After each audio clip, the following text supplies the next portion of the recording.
Hi, everyone, and welcome back to The Growth Shift. I'm Jennifer from Stile AI Solutions, and I'm thrilled to have you here for another conversation with leaders who are driving meaningful growth in today's changing business world.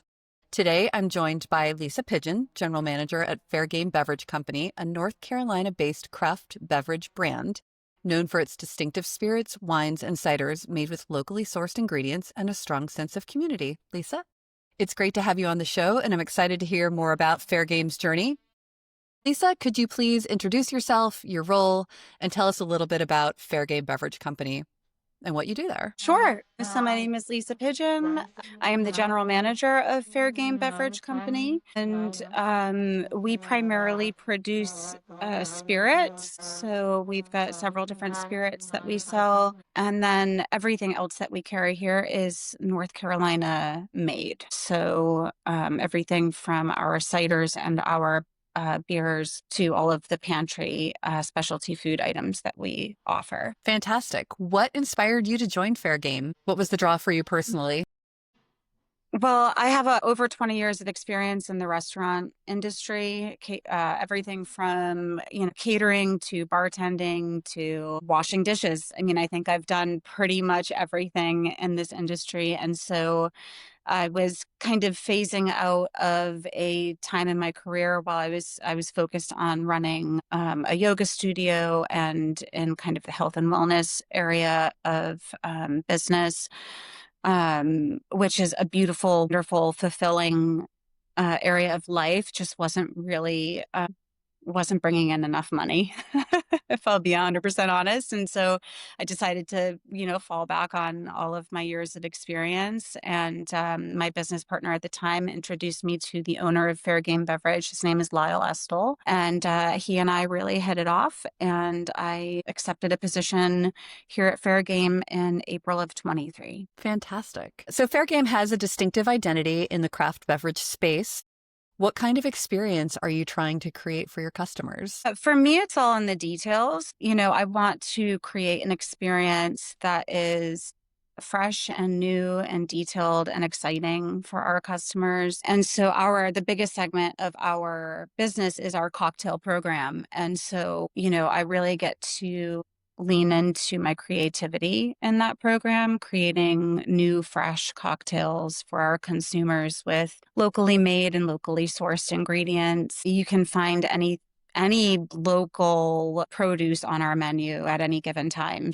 Everything from prickly pears to elderberries to fresh plums from the plum tree on campus. And so, I think for us, the driving motivation is to really create an exceptional experience that is detailed and nuanced. That sounds amazing. If you were to take us back to Fairgame's early days, what were some of the biggest turning points that helped shape the company into what it is today? In the early days, we were producing fortified wine, and then we moved into spirits. And I think the shift from North Carolina-based fortified wine, North Carolina is kind of up and coming in the wine industry, but let's be real, they're never going to produce the kinds of grapes that California can produce. And so I think making the shift from wine to spirits was an important shift in our business model and kind of opened us up to a wider market. So besides the shift from the wine to spirits, how else has the company evolved as the craft beverage market has become more crowded and competitive?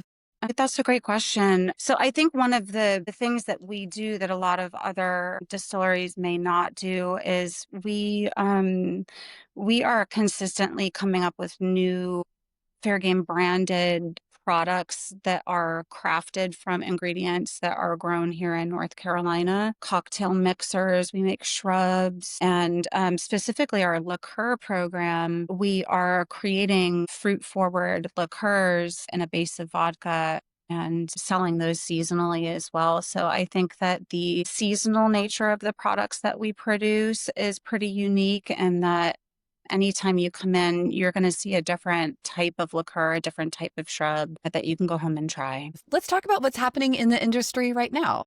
So the craft beverage world is moving fast between changing consumer tastes, distribution challenges, and the rise of direct consumer models. What trends are you noticing most right now, and how are they influencing the way you connect with the customers to bring, your products to market? Sure. Well, interestingly enough, the one trend that I'm seeing is actually a reduction in alcohol drinkers. There is a Hmm. sober movement that's going on right now, or a sober curious movement. We've got dry January, and just like a really large portion of the population that has found, that maybe alcohol doesn't work for them. What we do here is we've embraced THC spirits and beverages, and we have created a mocktail menu that is just as creative and nuanced in terms of flavor, because I think that a lot of people, just because maybe they don't consume alcohol, doesn't mean that they don't want to go out and have a good time and have a tasty drink that might have an ingredient in it that you wouldn't find elsewhere. And so we've definitely started embracing that segment of the market where, like, don't not come to the distillery just because you don't drink spirits. There will always Sure. be alcohol drinkers, but what we want to do is offer a replacement, a delicious, awesome, wonderful, exceptional replacement for alcohol for those who don't consume it. Sure. That's like an amazing way to pivot. How are you attracting those customers? Right. So I think that, proper marketing and advertising, just letting people know that you are offering what you're offering. We go through all of our traditional channels, social media, flyers, local calendars and news boards and things of that nature. And then, of course, word of mouth and good customer service. As soon as you let somebody know, hey, like, we have this offering and we have that offering, the chances of them being a repeat customer are pretty high if they're getting good service. Sure. What would you say is something that's working really well for Fair Game recently? Maybe a campaign or a product launch, something that you've built on? Sure. Right now, we are focusing, or for the last year and a half, my role has kind of shifted into focusing on larger events. So we are a part of the plant, and the plant is a 17-acre piece of property that was initially industrial in nature and has since turned into several local businesses. So we are part of a larger whole. And when we throw events, really what we're doing is we're creating a space not only for people of different ways of life to come and interact, but we are creating business not just for us, but for every business here at the plant. And so our focus and our drive recently has been to create events. We have several events throughout the year. The plant as a whole has, at least one event a month, one large event, and then some smaller markets and other smaller live music events on the weekends. But Fairgame Beverage, the two main events that we kind of spearhead are the Chestnut Carnival, which is coming up on November 16th, and the Apple Brandy Opening Day, and that is coming up on December 7th. Oh, that sounds like a lot of fun. Mm-hmm. Oh, Absolutely. yeah. So I was going to say, can you share a recent success or milestone that you're especially proud of? And what do you think contributed or contributes to that type of a win? Ooh, I've got two in mind. I'm going to tell you both. Okay, great. So one recent win is the liqueur program that I have been spearheading. I learned from a colleague a very interesting way of infusing vodka faster than a cold infusion that allows me to produce liqueurs really quickly. And so I'm able to, produce a liqueur, several bottles in one day, get them up onto the shelf. So we have a very short production cycle, which is great. And that program is growing. The liqueurs are selling. We have people pre-ordering them. They are just really rich in flavor. There's nothing better than having something homemade. Let's be real. Like, it can be made by Absolutely. machines and it's all right. But when it's made with local ingredients and somebody's two hands, it just is better. And so that program is taking off and I'm really proud of it. And then another win for me really is being able to move into the events portion of this business and create events that people from all different walks of life can attend. I think at this time it's really important to create spaces where people who are different from each other can be exposed to one another and, celebrate and be happy and look past differences and look for commonalities and just be human together. And so that is a really proud part of my role here is to be able to create a space for people to get along and be happy. I love that. So those sound like some amazing successes. On the flip side, every business also faces challenges. What have been some of your biggest growth or scaling challenges lately? One of the bigger challenges for us as a company is just getting the word out that we exist. We are at the end of a long winding road off of a main street in Pittsburgh. People will drive halfway down the road and be like, I think I'm going in the wrong direction and like turn around. So just getting the word out there that we exists, that the plant exists has been a challenge for us. I've had customers come in and say, I've lived in Pittsburgh for 20 years and this is the first time I've been here, and we've been here since 2013. So, just getting the word out. You can do a lot of marketing, a lot of advertising, but there is a segment of the population that doesn't use social media, that doesn't sign up for newsletters, and it's just, proves challenging to get the word out. Sure, sure. Okay. So what strategies have you used besides traditional marketing and flyers to get the Sure. word out? So we've got a really wonderful social media manager. I think for a few years we were just trying, social media was an afterthought. And we have just brought on a business development and marketing lead who is going to be working on our social media, working on our SEO. I think your SEO, website SEO is huge, making sure that you are at the top of that list every time somebody's searching for anything that you offer. And so just making sure that kind of like that, background IT stuff is working for you, I think is huge. Yeah, absolutely. Well, if you're to look ahead, where do you want Fair Game to be in the next 6 to 12 months? Well, there's always room for growth. So, as I said before, our cocktail program is our biggest program. And so I would like to see that steadily growing.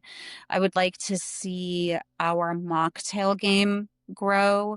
I think this winter, with the amount of marketing and advertising we're going to be putting into what we're offering, I think we're going to see an increase in sales in that regard and in that segment. And then another thing that I think people don't really know about us is that we have a really wonderful pantry program, which, is full of really great local North Carolina made goods by small businesses. And so, as the holiday season comes up, it's nice for people to know that they can come here and put together a gift basket of all local North Carolina goods that they can send off to their family members. And so that's another area of growth I think that we're focused in on is growing that gift giving business and that pantry business. Well, looking back over your time with Fair Game, what's one key lesson you've learned over time about Fair Game? Like something that you wish you had known earlier?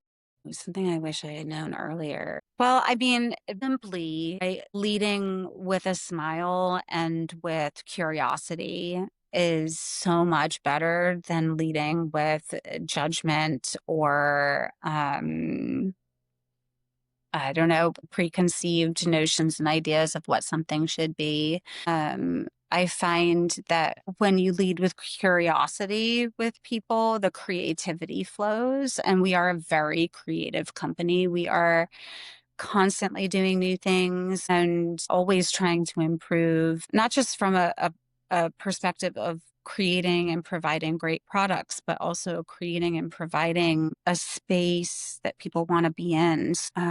Like as you can see behind me, there's this beautiful artwork that we had a local artist make for us. And so there are two more panels like that that are getting put up out on Bay Street at the plant. Yesterday I had said something about the lighting in our tasting room, and the next thing I know, the owner is coming in with a very, very large arc of metal that he's going to affix to the metal beams that are in the tasting room to then put lights into. And I was just looking for some dimmers, right? But like when you approach a problem or a challenge with creativity and with curiosity, how can we do this? Maybe it's not the quickest, most efficient way, but it's the best way for your customers, or it's the best way to keep your customers, or it's the best way to keep things creative and full of art. And so I think that, when you approach things with curiosity instead of just, going off the first thought that comes to your mind, things can get pretty awesome. Yeah, it sounds like it, and very customer centric as well. Hmm. Well, Lisa, this has been such an insightful and authentic conversation. Thanks so much for joining me today. Before we wrap up, where can our listeners find you online and learn more about Fairgame Beverage Company? Sure. So you can find Fairgame Beverage Company at fairgamebeverage.com. And you can also find us on Facebook and Instagram. Just type in Fairgame Beverage and we should be the first to pop up. Sounds great. Thank you Okay. again for sharing your story and perspective. I really enjoyed learning about how Fairgame continues to evolve while staying true to its roots. Awesome. Thank you so much for having me. This was a really great experience. My pleasure. Thank you again.